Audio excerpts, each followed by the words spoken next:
எல்லாருக்கும் வணக்கங்க. 3 மாசத்துக்கு அப்புறம் அம்மா வீட்டுக்கு வந்து போறேன். ஸ்கூல் வந்து 3 நாள் லீவ் வருது அப்படிங்கிறதுனால, இன்னைக்கு வந்து கிளம்பிட்டோங்க. அம்மா இருக்கும்போது பார்த்தீங்கன்னா, 1 நாள் லீவ் கிடைச்சாலும் நான் வந்து அம்மா வீட்ல தான் இருப்பேன். வரல அப்படின்னா, அம்மா வந்து பயங்கரமா கோவிச்சுக்குவாங்க. எப்போ வரீங்க? எப்போ வரீங்கன்னு கேட்டுக்கிட்டே இருப்பாங்க. நான் எங்க வீட்ல கிளம்புனதுலேருந்து கோயம்புத்தூர்லேருந்து வெள்ளகோய் போய் சேர ஒரு 2லேருந்து 2 1/2 மணி நேரம் ஆகுங்க. அந்த 2 1/2 மணி நேரத்தில் ஒரு 10 ஃபோனாவது பண்ணிருவாங்க. என்ன பண்ற? எங்க வந்திருக்கிறீங்க? எங்க வந்திருக்கீங்கன்னு கேட்டுக்கிட்டே இருப்பாங்க. அதையெல்லாம் நினைக்கும்போது மனசு ரொம்பவே ஒரு மாரி பாரமா இருந்துச்சுங்க. பட் வேற வழி இல்ல. நம்ம அத கடந்து வந்து தான் ஆகணும்.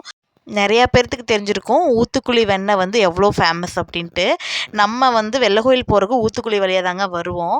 இங்க வந்து பார்த்தீங்கன்னா, வெண்ணெய் மட்டும் இல்லங்க. நெய்யிலருந்து, மோர்லருந்து, பால்லருந்து எல்லாமே ஃப்ரெஷ்ஷா கிடைக்கும். ரொம்ப நல்லாவும் இருக்குங்க. இங்க வந்து மோர் பார்த்தீங்கன்னா, 1 லிட்டரே ரூ. 20 தாங்க. அவ்ளோ டேஸ்ட்டா இருக்கும். அவ்ளோ ஃப்ரெஷ்ஷா கிடைக்குங்க. நாங்க போறப்போ, வர்றப்பவும் கண்டிப்பா இங்க மோர் வாங்கி குடிச்சிட்டு தாங்க போவோம்.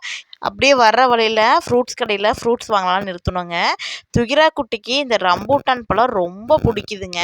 ஆனா வந்து 1/4 கிலோ ரூ. 100 சொல்றாங்க. உங்க ஊர்லயெல்லாம் இந்த ரம்பூட்டான் வந்து என்ன விலைக்கு விக்கிறாங்கன்னு சொல்லுங்க.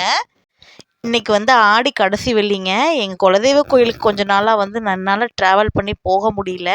வர்ற வழியில பார்த்தீங்கன்னா, இன்னொரு குலதெய்வ கோயில் இருக்குது. அங்க போய் சாமி கும்பிட்டேங்க. போனதுக்கு எங்களுக்கு வந்து பொங்கலும், மஞ்சள் கயிறும் வந்து கிடைச்சது. சந்தோஷமா சாமி கும்பிட்டு வாங்கிட்டு, நாங்க வந்து ஊருக்கு வந்து வந்துட்டோம். ரொம்ப நாளைக்கு அப்புறம் ஊருக்கு வர்றது அப்படிங்கிறது பார்த்தீங்கன்னா, ஒரு மாதிரி எமோஷனலாவும், அதே சமயம் சந்தோஷமாவும் இருந்துச்சு. துகிரா வந்து பார்த்தீங்கன்னா, நல்லா அத்தை கூப்பிட ஆரம்பிச்சுட்டா. கேட்கறக்கே அவ்வளோ ஒரு ஹேப்பியா இருந்துச்சுங்க.